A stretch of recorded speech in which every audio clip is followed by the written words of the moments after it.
Meeting. We're gonna start the program. First of all, how about hats off to our caterer, Fresh Gourmet. Thank you for the burger and hot dog. Okay.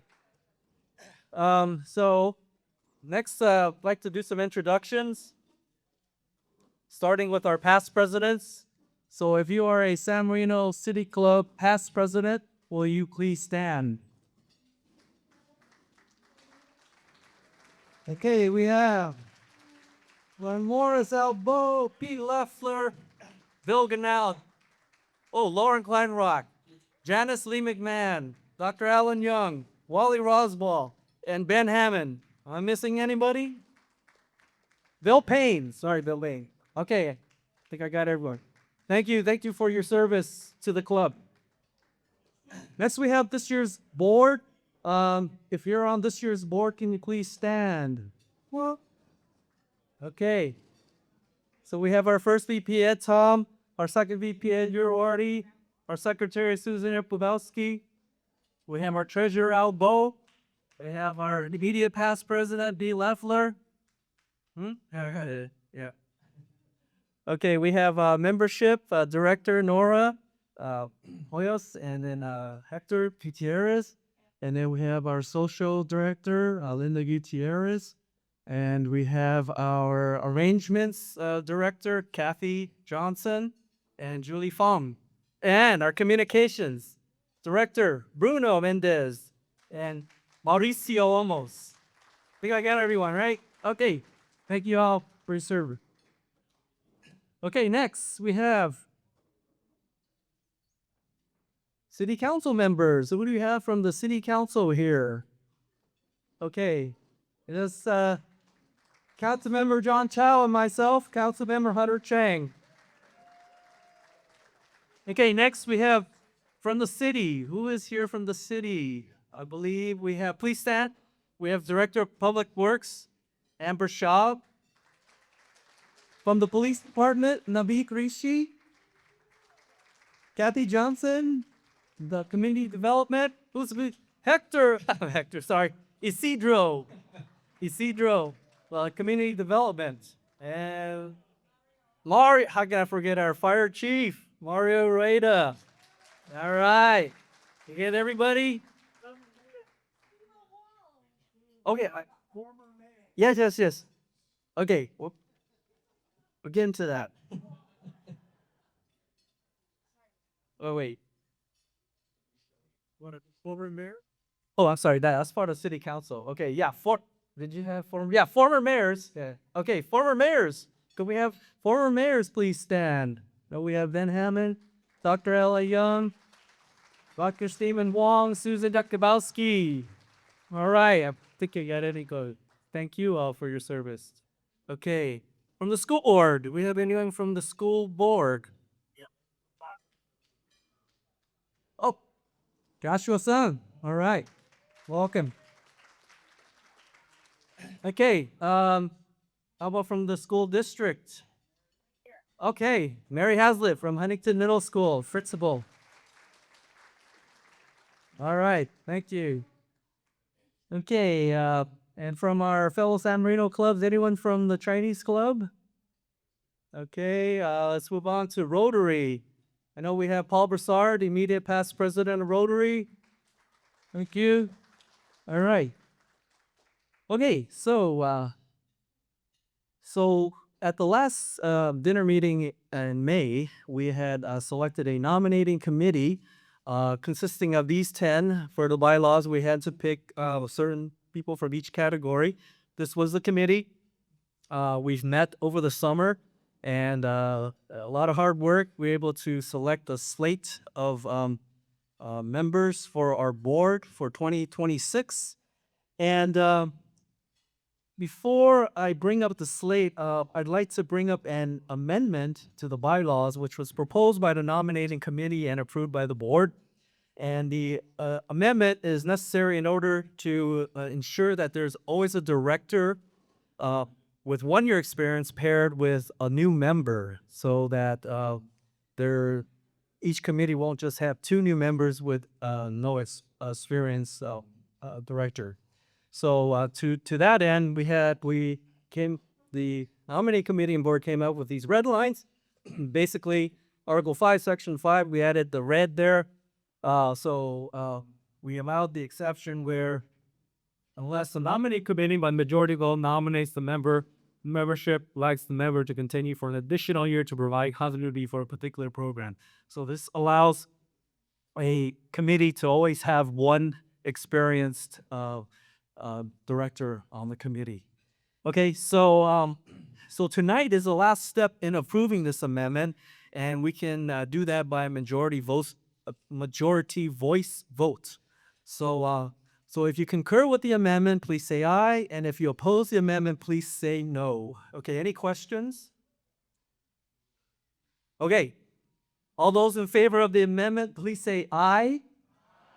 Okay, all opposed, please say no.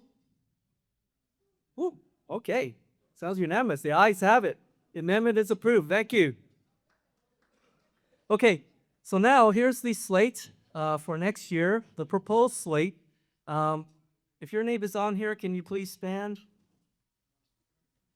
Okay, so the proposed president is Ed Tom.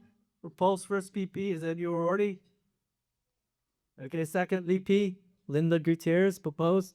Secretary John Encontro, who could be here but represented by the Naveed. Okay, treasurer is Harry Marr. I don't believe I saw Harry. Okay. Communications director Mauricio Olmos and new member Usta Sutliff. Membership director Hector Gutierrez and Stephen Jones, who I don't believe is here. Arrangements director Julie Fong and Dr. Crystal Newport.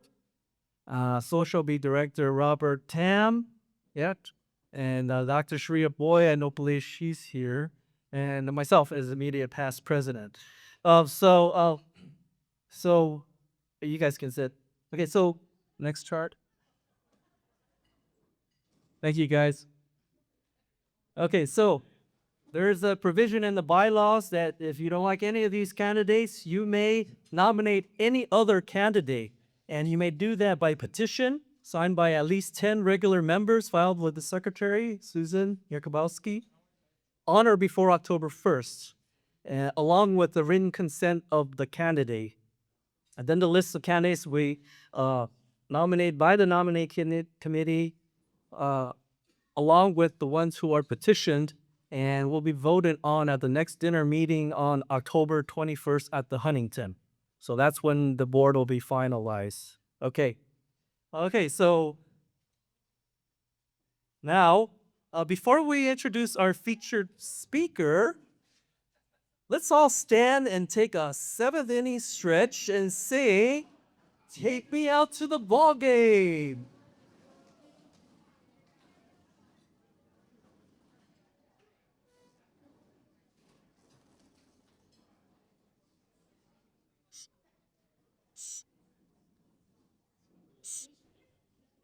Yep.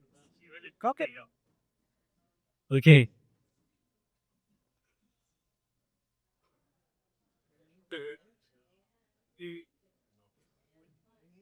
You guys know this easy.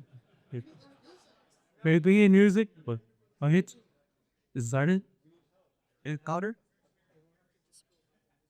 Oh, just take that. Okay, let's do the lyrics. All right, we'll do a cappella. Okay, ready? As soon as we get the words. All right, you guys probably know the words, right? Should we just sing it? Okay, ready? 1, 2, 3. Take me out to the ball game. Take me out to the round. I used to be the cracker good jacks. I didn't care.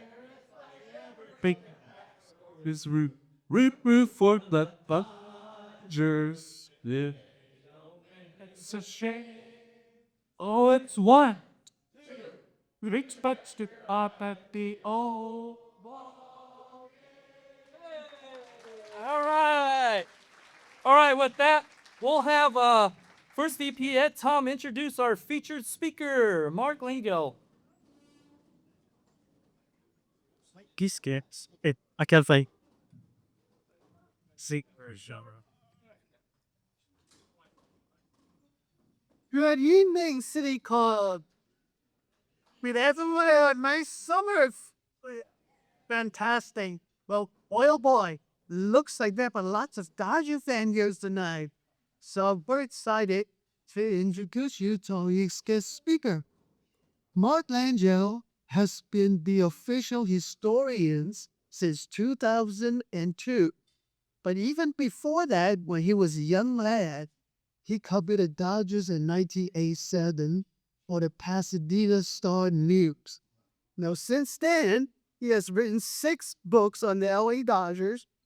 You have seen him on PBS as well as many times on ESPN. But tonight, we got him on the house. So let's give him a warm San Marino City Club welcome. Hello.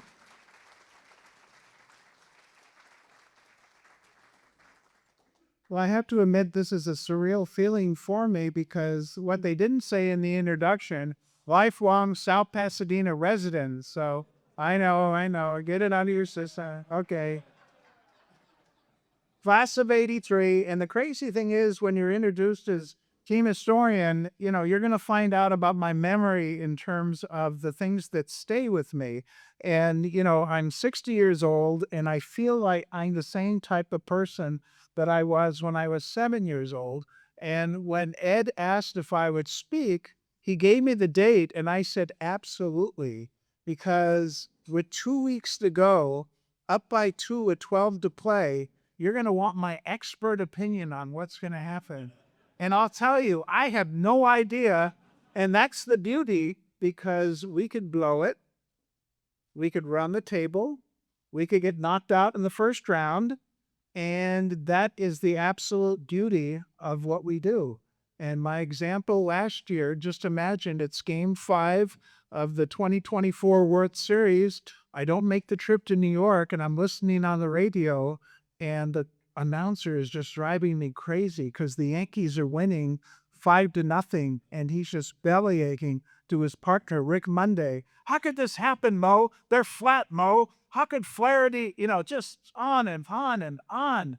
And it's October the 30th, and I thought, you know what? It's just the problem with the brain is you sometimes overthink in terms of all the stuff in your head.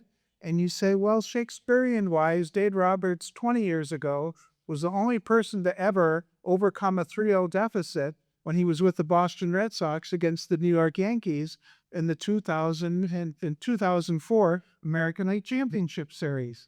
Okay, here comes the revenge. You're going to blow a 3-0 lead. The series is going to come back to Southern California. The Yankees are going to win it in 7. Oh, it's just like a popcorn machine. It's not a good feeling when you had all these historical reels. It's just like all these little, just like a popcorn machine going off in your head as far as what could happen. So being that it was October 30th, there was only one thing that I could do. And mind you, the team historian of the Dodgers, he needs to follow the World Series, right? I went to Costco because we didn't have Halloween candy yet. I'm like, I got to get out of here because this is driving me crazy. And in the food court, somebody yelled, hey, we tied it. I had no idea what they were talking about because 5 minutes earlier, we're down 5-0.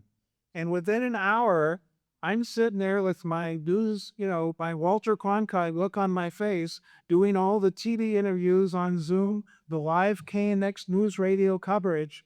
They never asked what I was doing in the 5th inning. That I was at Costco just trying to forget, drowning my sorrows with the Halloween candy that we didn't have. So sometimes the pressure it just drives people crazy. And so that's why I first have to thank you, not just for the invitation, not just for the wonderful food, but the very fact that I can ignore today's meme right now. I don't need to worry what's going on with the Dodgers and Phillies. I can not only enjoy this group, but this is the crazy part for me as far as the memory lane because, growing up in South Pasadena, what is the next city over? Say Marino. And so we're just 5 minutes away. We're by the YMCA on Wayne. And the crazy thing was when you're driving along and you're thinking, it's only a 5-minute ride But then you think, wow, 50 years in terms of what's happened. Because some of you may not remember, but back in the day, you guys would have an annual library book fair at San Marino's library. Just imagine you're 7 years old, your aunt, your mom take you to this, and South Pass didn't have that. San Marino did. And just imagine a little 7-year-old that was no good in Little League, but loved the atmosphere. And that's when you could get all the cool books. And they'd have a little band, and there'd be an announcer saying it's 8:50, it's 8:55. And it was just, they made such a big deal about it. And you would get the books. And that was the crazy thing because it's right there. And I got a book I remember about fourth or fifth grade called The Boys of Summer. And it was all about the Brooklyn Dodgers, written by Roger Kahn. But I didn't understand it because when you're a fourth or fifth grader, you don't understand what it's like when former players have to go back into the workforce or try to adjust to post baseball life. And so that's the funny thing when you have all those little seeds planted.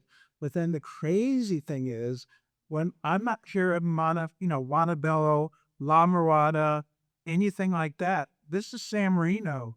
And so if it's San Marino and it's a sports night, you remember Kirk Gibson, 1988, that championship, right? Well, there was another big championship because I was a sports writer for Pasadena Star News. And there was a very special championship season. I was the prep editor, and San Marino just happened to run the table and win it that year. And so, how crazy is it when you're looking in the stands and you're looking up here and you can see suddenly the names come back? Santos, Dietrich, just the 1-2 punch from when they went 12-0-1. The 0-1 was a 21-21 tie with Temple City. But all that stuff still stays in the memory. I can't tell you, probably we're in Park right now, but I can tell you that their sons, Jerry Dietrich and Robbie Santos, each had 915 yards rushing during the regular season. And that the last 6 minutes of the game, it was the longest because it's 19-11 against Santa Maria. And it's this underdog story. And San Marino decided we're not going to try to jinx it. So we're still going to have our banquet. Even though it was after the second round, Maloney, the coach, was very superstitious. And so he's like, we just have to have normal routine, normal routine. And so, yes, the baseball, as far as the names and everything like that, if you still remember it, but you come back here, and that's why it's so strange because when suddenly the two coaches come up to you and they want to say, hey, do you remember? And what do you mean, hey, do I remember? That first round with Lompoc, it was freezing, and Napoleon Lacadon gets injured, and they're looking at you like you're crazy. And that's when you realize that maybe that is kind of your brain as far as you remember what you're interested in. As I say, I was terrible in Little League. The only reason that I was able to play was because my mother's check cleared every year. And so, you pause for laughter and that's it. But I think enjoying the atmosphere, that was the coolest thing in the world. And people wonder, how do you become team historian? I say, don't hit the ball on your way.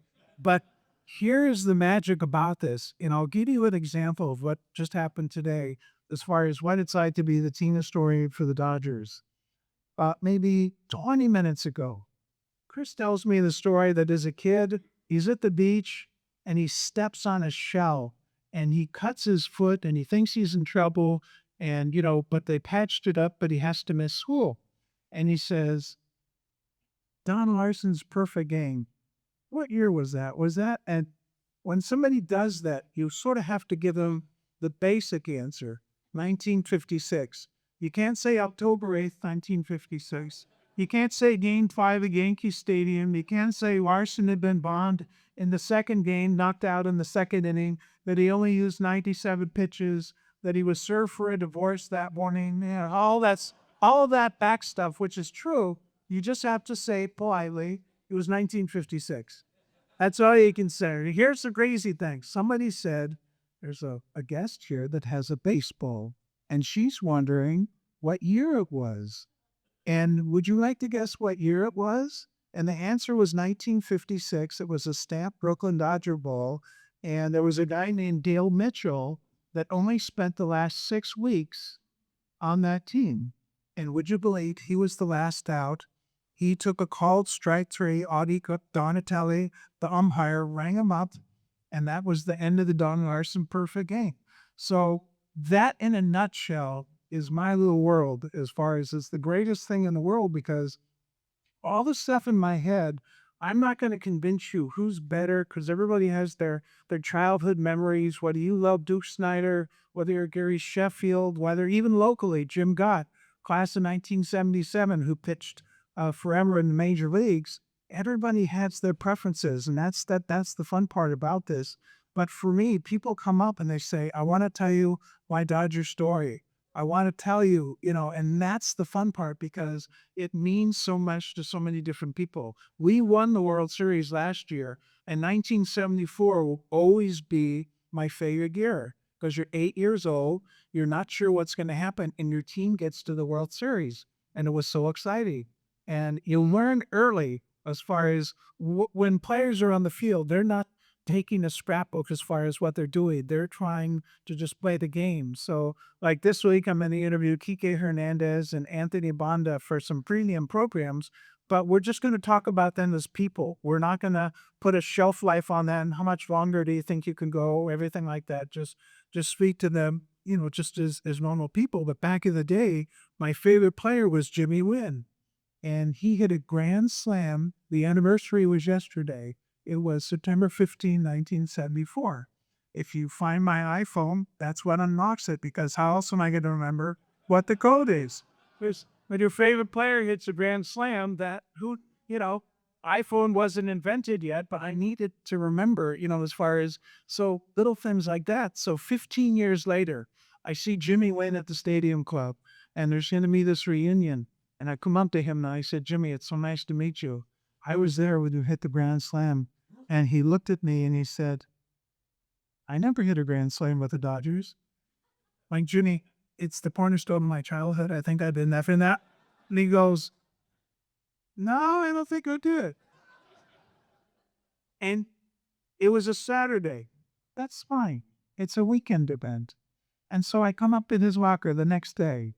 I have my yellowed LA Times picture that says the brand moment. I didn't bring the sign, but I did. All I needed to do was bring that. And he looked at me and he goes, "What do you know? I guess I did." And I think in that moment, you realize that, and Eric Harrells talks about this all the time. He played for so many years. His son just joined the major leagues. Pete, they're just trying to not get hit by a ball. They're not looking up their place in history. They're not looking up the irregular dates and everything like that. And so there's a place for that. But that's what I so appreciate because of the randomness of it all. That's the absolute fun part. It's not a formula. Every single day is different. And I'll give you two examples as far as some really cool things that happened with the job. Just imagine 2007. First, my background. I joined the Dodgers in 1994. Had covered the team for Pasadena Star News for 6 seasons. And so at first, and kids aren't going to know what I'm talking about, I was putting publications together. What's a publication? As far as paper, just look it up. It's newspaper. They're looking at you like you belong at the Natural History Museum. But, so 2002, we had two ownership changes.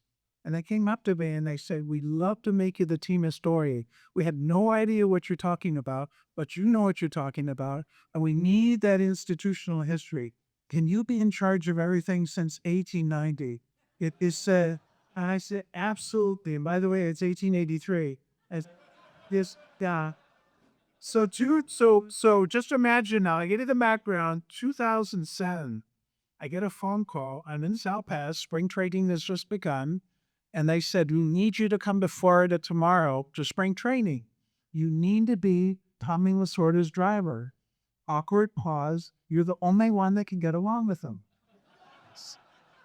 Because his assistant had taken a leave of absence. The joke was he killed himself, but that was the thing. He is a leave of absence. And so I called it Tommy, and I knew him, but it wasn't how I would know him later. And so first off, where do you live? South Pasadena. And he lives in Florida. Can you go to my house and pick up my mail? Like, no, Tommy, I gotta get to the airport. So Tommy never wanted to eat alone. And so in Vero Beach, it was a community where it was just right there on campus. It was a former naval base. And so just imagine 9 Tommy shows, because since it was a buffet, 3 breakfasts, 3 lunches, 3 dinners. He would park his table right by the buffet and pull people there and just, have breakfast or lunch or dinner with them. And I was Ed McMahon as far as just setting it up. Just he never wanted to be by himself. So that second or third day, he's got this funny look on his face and he goes, I'm trying to remember the name of a guy. I I beat curfew for him. I pulled him through the window. Oh, I can't remember his name. I said, why don't you try me? He goes, you wouldn't know.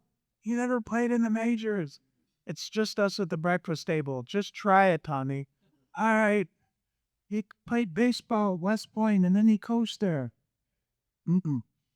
He was a football player at Duke. Mm-mm. He was a kicker. Mm-mm. But then the magic words. He played in the Rose Bowl. Now, where do we live? We're in the shadow of the Rose Bowl. Now, if I know all that obscure stuff about baseball, pretty good chance that I would know that Duke had only been in one Rose Bowl, and that was in 1939, and they were undefeated, unscored upon. USC had a 3-0 lead in the fourth quarter, and a fourth-string quarterback named Doyle Ney started to play catch with a guy named Al Kruger, but because he's from Antelope Valley, Antelope Al. I knew one name from Duke. And mind you, I should tell you right now, you guys are like, oh my gosh, he's amazing. And my family will tell you, ask him to use the microwave or turn on the garden hose. He's totally useless. It's nice that you guys are keen entertained because he's totally worthless at home. So I said, are you talking about Eric Tipton? And all of a sudden, Tommy's eyes got wide. And he goes, how did you know that? And then suddenly Tommy started yelling, he knows everything. He knows everything. When nobody else in the cafeteria cared. They were just happy that Tommy's driver was amusing him and I was going to keep Tommy out of their hair. And so just imagine you're a kid, you grow up in South Pasadena, you're in the bleachers, you do the fan club, everything like that. And now all these years later, you're in Florida and you've got Tommy Lasorda in the car and you're driving. And of course, being the manager that he was, he would give directions and he'd say, it's way to go. At one time after a game, he's like, just go, go. There's a nice highway patrolman right there in the middle of the street, and I'm driving a van, and he's doing this, and Tommy's yelling, go, go. And he reaches, he had a gun, and he reaches, and, and in one motion, he goes from reaching for the gun to raising his hand a little higher and saying, hi, Tommy. And that was 27 days of Tommy Lasorda as a driver. And the crazy thing was that he would listen to Sirius Radio, Channel 4, and suddenly 1940s music is on. And now he's whizzing me on this. Who's that? Who's that? Tommy Dorsey, Jimmy Dorsey, Patty Page. What was her nickname? The sing. Thank goodness my grandparents watched Lawrence Well, because then Tommy's like, how does he know 1940s music? Thank you, Grandma and Grandpa. So, but the nice thing about Tommy was technologically, he didn't know anything about technology. So one time he brought in a little plastic keychain. And he said, this was my very first date with Joe, his longtime wife. And I can't get the photo out. And so you just take a digital camera, put it up to the wife. Thank you, Alhambra Costco. And the next day, Tommy's got a nice 8x10. How did you do that? How did you do that? Then he starts spitting in 8 millimeter film and things like that. And so that was the crazy thing. He'd bring in old photos. Who's this? Who's that? And you just can't comprehend that would occur. But that was one of the things as far as when you know those things, it's kind of like if you ever see the movie Dr. Dolittle and you talk to the animals, the song about, you go around.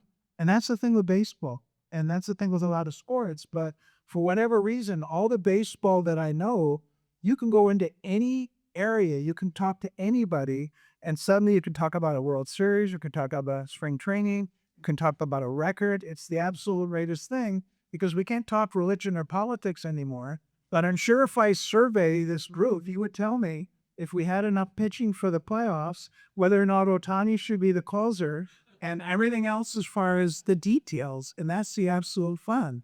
Now, I talked about Mr. Lasorda, and I want to make sure that, if we have time for questions, I answer that. But of course, Vince Scully, our Hall of Famer, the boys, everyone's got that look. Yep, they. And as you should, because when I was a kid, now the way I speak now, it's different.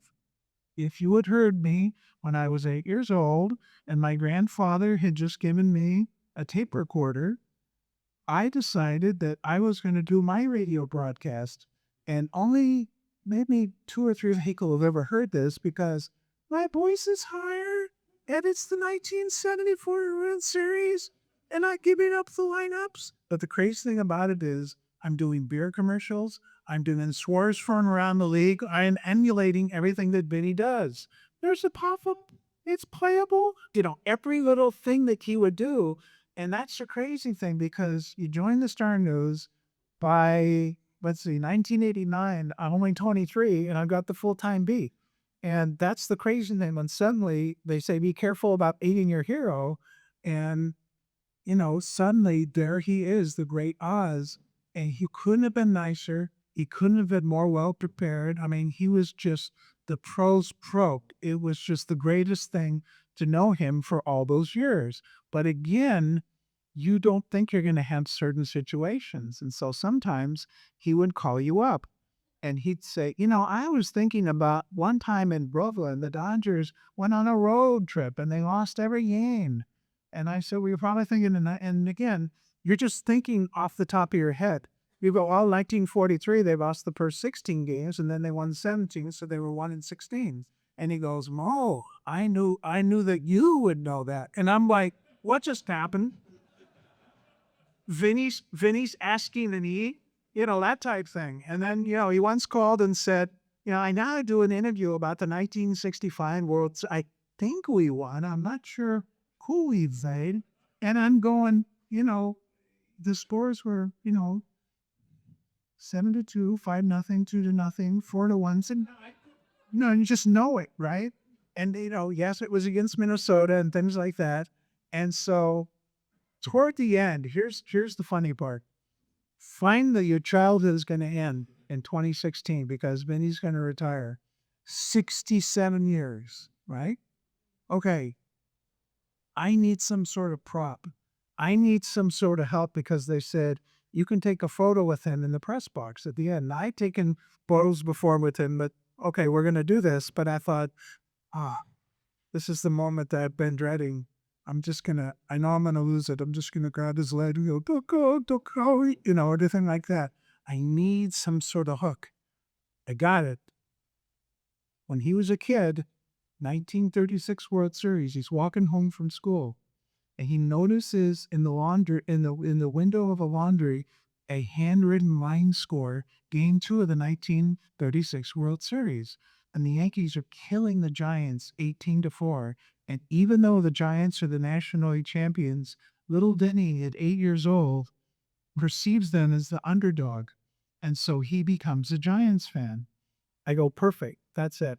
Because Osordi used to make fun of Vinny later. Hey, Vinny, your team's coming. Put your Tico. Because that's the irony. The Dodgers-Giants rivalry, and the most famous Dodger was a fan of the Giants. So I thought, that's it. I'll get a 1936 Giants cap. So the appointed time, trying to bite the lip, trying to look, very adult and not just. And he looks at it and he says, why is it blue? Because it was a power blue cap with white lettering. And suddenly in that moment, I realized if he's 8 years old, if he's not been to a game yet at the Polo Grounds, if he's reading the black and white newspaper, he has no idea that the Giants, who traditionally wear the orange and black, for a 2 year period in the 1930s, they wore, I guess we can call it San Marino covers, because that's exactly, look at those smiles. That was so easy. But that's exactly what it was. They were San Marino covers. And so we take the picture, and his wife is in the booth. And then he turns to his wife and he says, Sandy, let's put this in a safe place. And all of a sudden, I thought to myself, I didn't give you that hat. Why are we honoring this man? This man just stole my hat. It's a $60 hat from Fanatics, and you just take it from it? What are you, Putin and the New England Patriots Super Bowl ring? Oh my! So then I'm laughing because I'm thinking, when you think of all the stories, who has ever had something stolen from them from Bill Scully? I'm like, yeah, this is great. And of course, obviously, he could have it if you wanted me to jump off the top deck, if you wanted my, liver or anything like that, whatever you want. But that was just a funny moment. So afterwards, I run back, order another one, and I'm going to go to San Francisco for the final series. So I'm there, and right in creaking, I get a text from John Silbu, our team photographer, and he shows a picture of that cap on the scorebook. He decided that he was going to bring his childhood with him into the booth at San Francisco because he wasn't supposed to do that game. He was supposed to finish at home. And when he found out that that last game, October 2nd, 2016, was 80 years to the day of him walking home from school, he said, that's it. I have to go up there to tie a bow on it. And so that's exactly what he did. And then in the fifth inning, my phone explodes. Why does my phone explode? Because he's just telling stories and this and that. He gets on camera and he's got the cap. And Larry Bear, the president of the Giants, is in the booth. He tells the story about the cap and everything like that. He said, I'll bet Larry Bear didn't know that. And suddenly he name drops me on the last broadcast. And you're like, and so, I tell people, you don't really know in life what your peak is going to be. That life, right at the end, you might look back and go, oh, that was the best. I knew once he had finished that story that roller coaster, car of mine was going to go this way.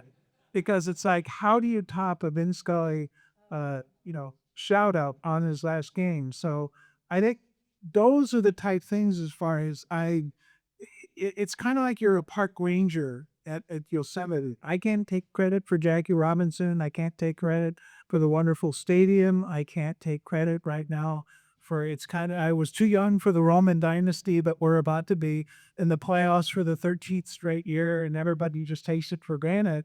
But I certainly appreciate it. And so I think the combination of not only appreciating everything about it, but it's the people too. It's stepping on the seashell so you can see Don Larson's perfect game.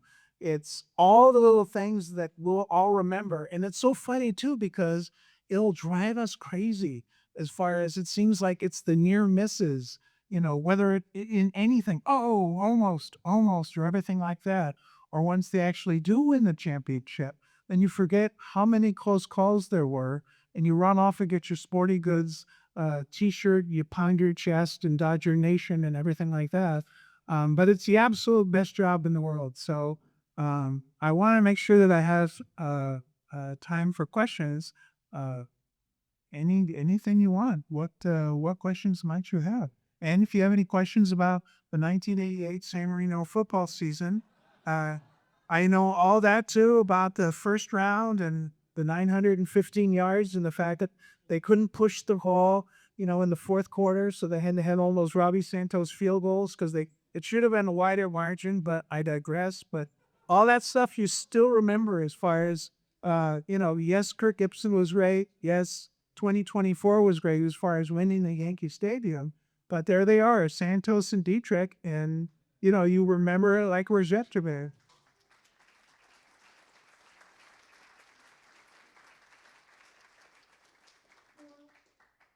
Any questions? Yes, sir, in the back. Were you impressed or what was your reaction when Tommy is sort of for the restaurant Best Pasadena? Was that in your honor or did he be salty about that? He actually, after they won the title, he did his dancing and everything like that. And Tommy was the entrepreneur. That was the funny thing because Tommy was the only person as he got older that could get a heart attack and he could still sponsor a pasta sauce.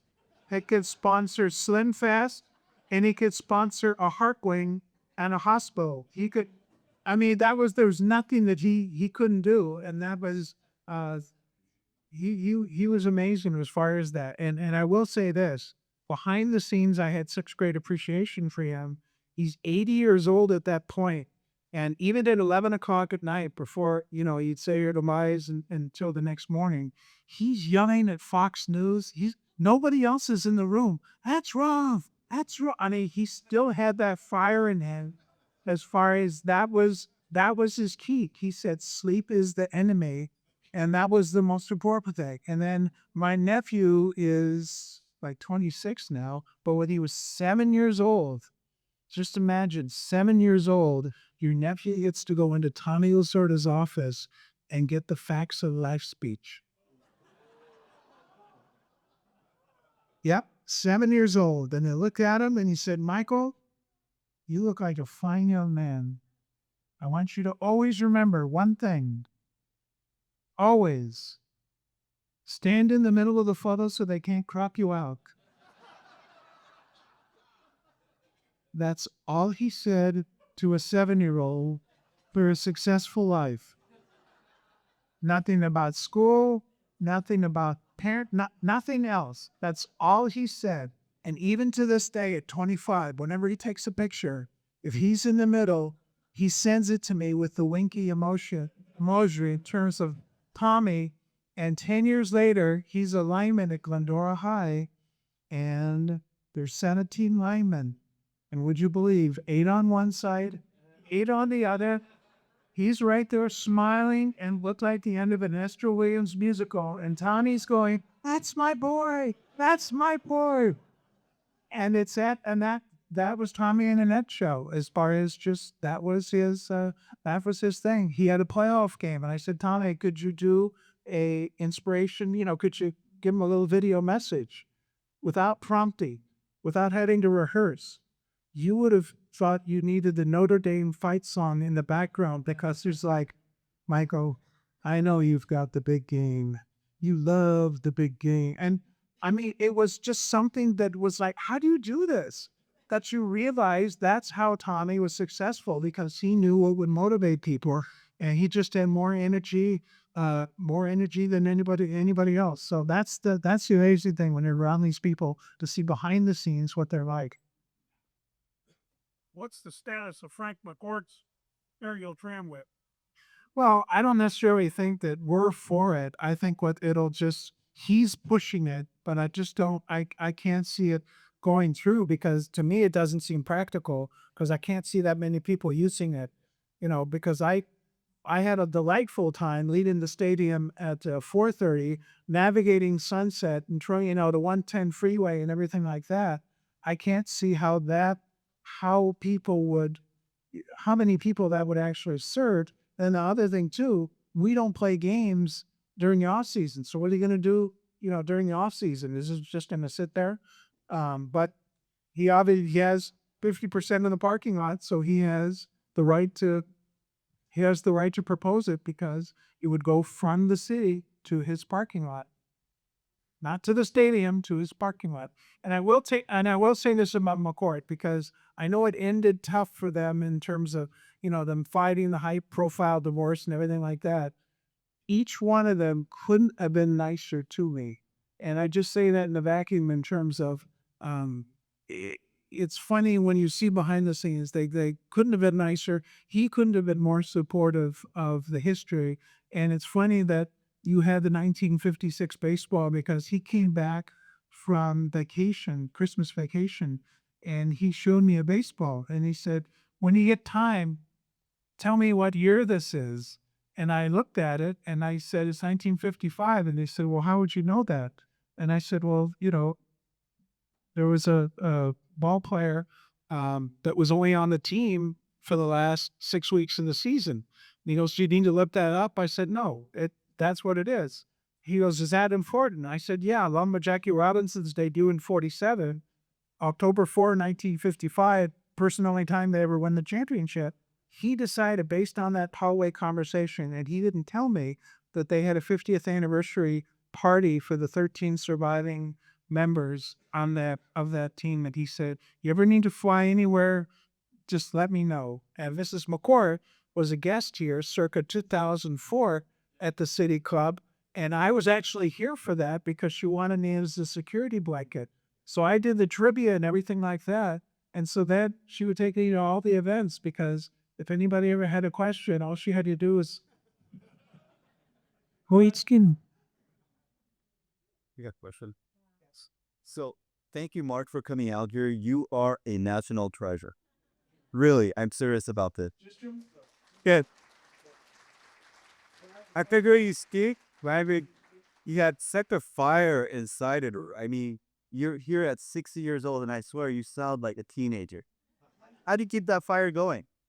I think it's just first of all, I don't claim that I work. So I think that's another good thing in terms of when you love what you do, you know, Yeah.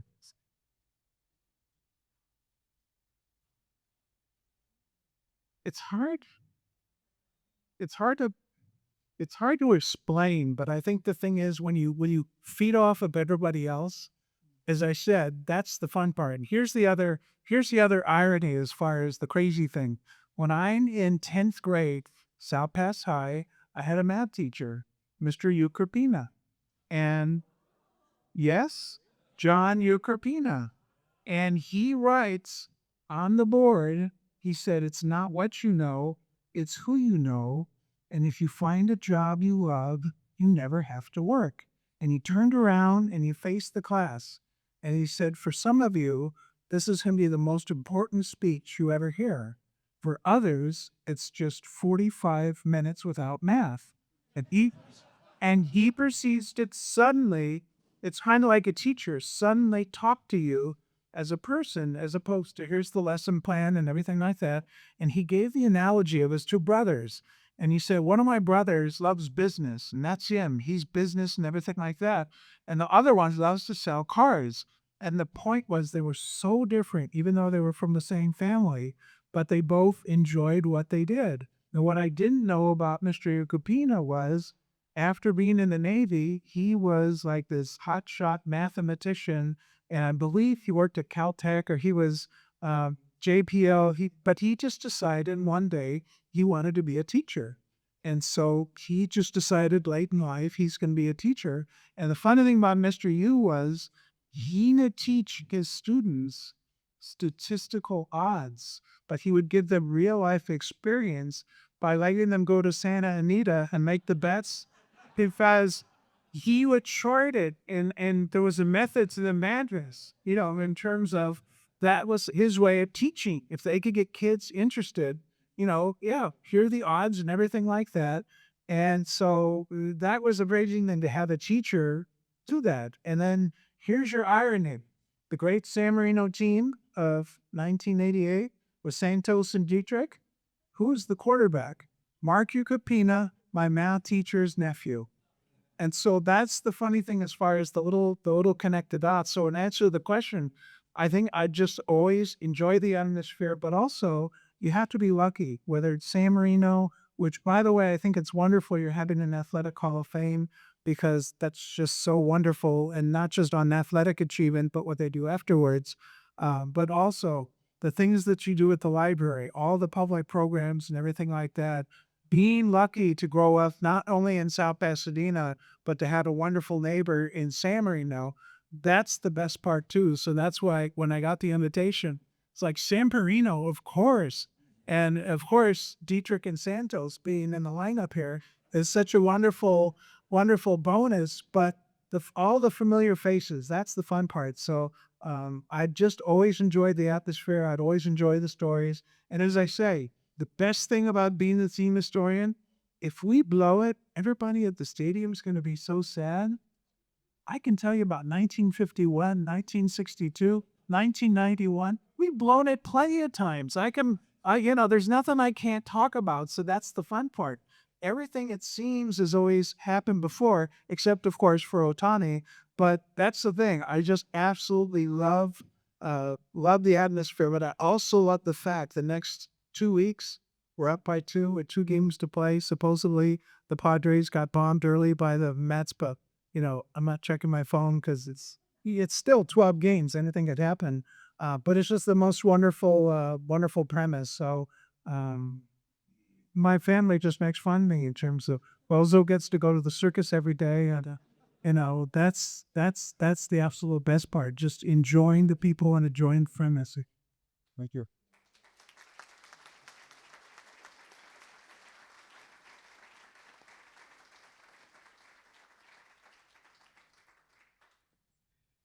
Woo! Thank you so much, Mark. On behalf of City Club, we would like to present you the reward for being our fabulous speaker tonight. Oh, thank-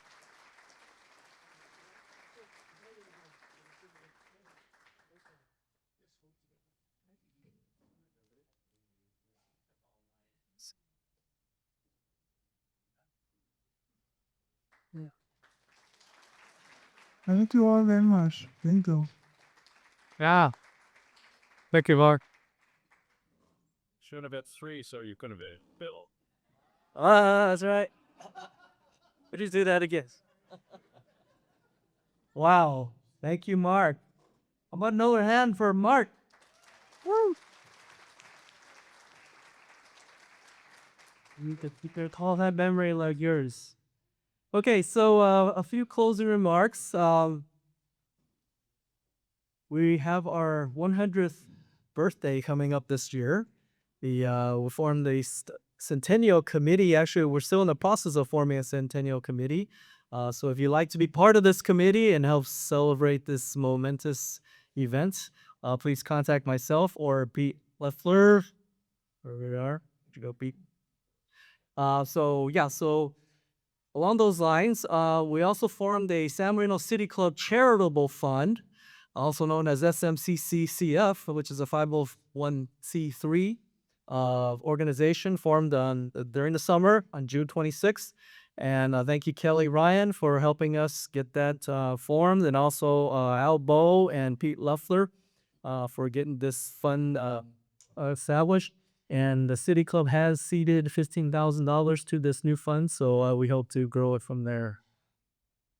And then the audit committee we talked about forming, and we have 2 volunteers, Harry Marr and Tom Sadley, working with Al Bow, who will audit our finances. So we'll have a few reports on that, and hopefully we'll have more transparency into our finances.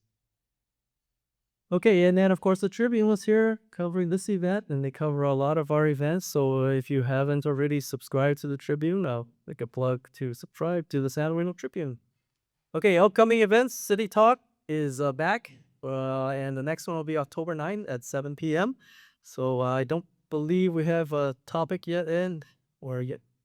Okay, so we're working on that, but thank you for Philippe, the city manager, and Director Shaw for attending the last one. And we have our Huntington dinner meeting coming up on October 21st with Randy Shulman, VP, and October 24th we have Truck or Treat at Lacey Park. And then, of course, in November we have our traditional Rose Court, Rose Queen and Court. Oh, and also, if you haven't already followed us, follow us on Instagram at San Marino City Club, and we're also on Facebook. We'll try to get more into the social media. Okay, so with that, thank you again, Mark Langill, and all of you for attending, and we'll see you next month.